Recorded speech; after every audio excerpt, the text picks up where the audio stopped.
Today we're going to be examining a homework problem where a bullet is fired into a block of wood and then the block of wood rises up to a given height. It swings like a pendulum and rises up to a given height. This kind of situation is called a ballistic pendulum and can actually be used to determine the initial velocity of the bullet. So the question says a 9-gram bullet is fired into a 2.6 kilogram pendulum bob initially at rest and becomes embedded in it. The pendulum then rises a vertical distance of 6.5 centimeters. What was the initial speed of the bullet?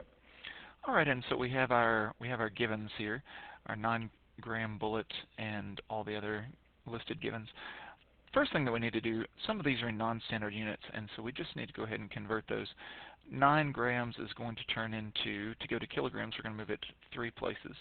So 0.009 kilograms, and our centimeters we're going to convert to meters. And so again, 2 places, 0.065 meters. You always want to remember to convert to standard units. All right, so as we look at our diagram, the other thing that's not labeled on our diagram yet is our height. And I just want you to visualize this as a pendulum that can swing back and forth. And so when this bullet slams into it, it moves to the right there and rises a given height. And so there's our height h. And we actually have 2 types of scenarios happening here. First thing that we have is we have the bullet striking the pendulum and become embedded in it. And so we have 2 separate objects that then collide with each other and become one object. And so this is a perfectly inelastic collision type situation. And so that means that we'll be able to use our perfectly inelastic collision rules and the idea of the conservation of momentum in order to solve some questions and answer some values about that.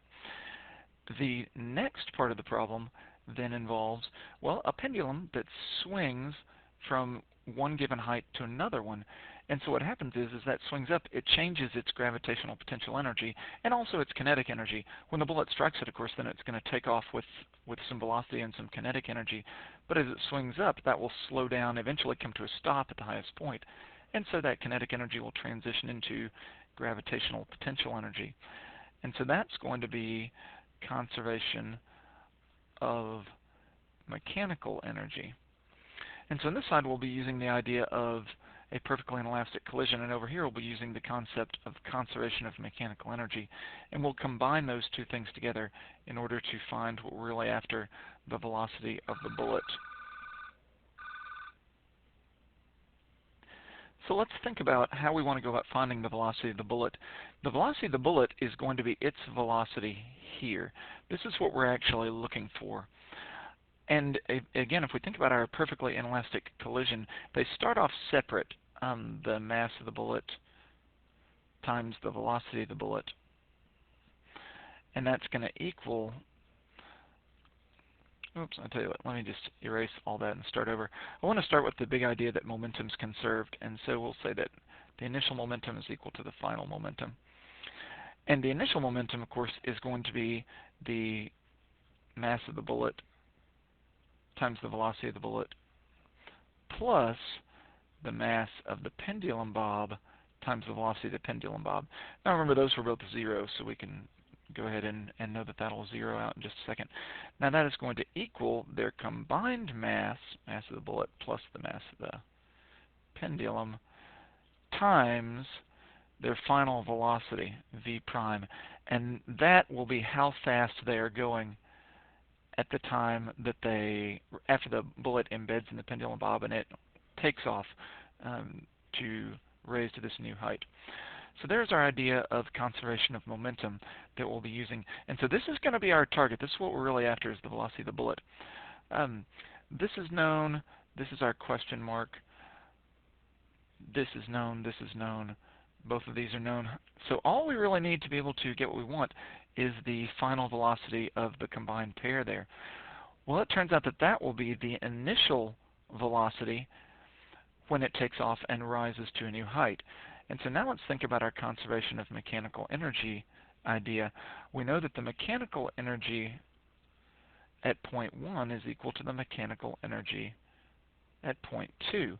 So the mechanical energy when the block and the bullet are here is the same as the mechanical energy when the block and bullet are here, since there's no friction to take away any of that mechanical energy.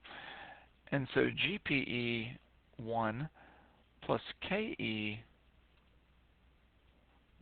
will equal GPE2 plus KE2. Now at point 2, it has risen to its endpoint, and so we know that its velocity at this point will be 0, which means that the kinetic energy will be 0. Now it does have a height, and we'll call this our reference point, the initial height, and so its gravitational potential energy will be m times g times h, with h given and g given, and also mass given. But remember that the mass in this case is actually going to be the two of these together at that point, because the bullet is embedded in the block. All right, now let's see, at point 1, well, it does have some velocity because the bullet has just struck the block and set them both into motion. And so its kinetic energy will be 1/2 times the mass times the velocity squared, and I'll set that the velocity at point 1. Now, its GPE, since it's actually at the reference point, is going to be 0. And so what we'll see here is that the kinetic energy at point 1 is equal to the gravitational energy at point 2. It turns out that those are both the masses of the pendulum bob and the bullet, and so you could actually divide those masses out if you wanted to solve it. But you could also just work it with them as well. What this will allow us to do, though, the mass is known, g is known, and h is known. 1/2 and the mass are known, and so from this point we can find v1. Well, remember that its velocity at v1 is equal to v prime that we're interested in knowing over here. And so at that point, solving for v1 allows us to know v prime, and then at that point we would have v prime, all of our masses, and the initial velocity of the pendulum.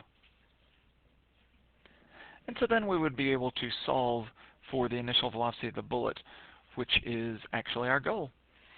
All right, at this point, you'll take your given values, substitute those in, and work through. I hope this was helpful and that you'll be able to get the answer to that and have great success. Thanks.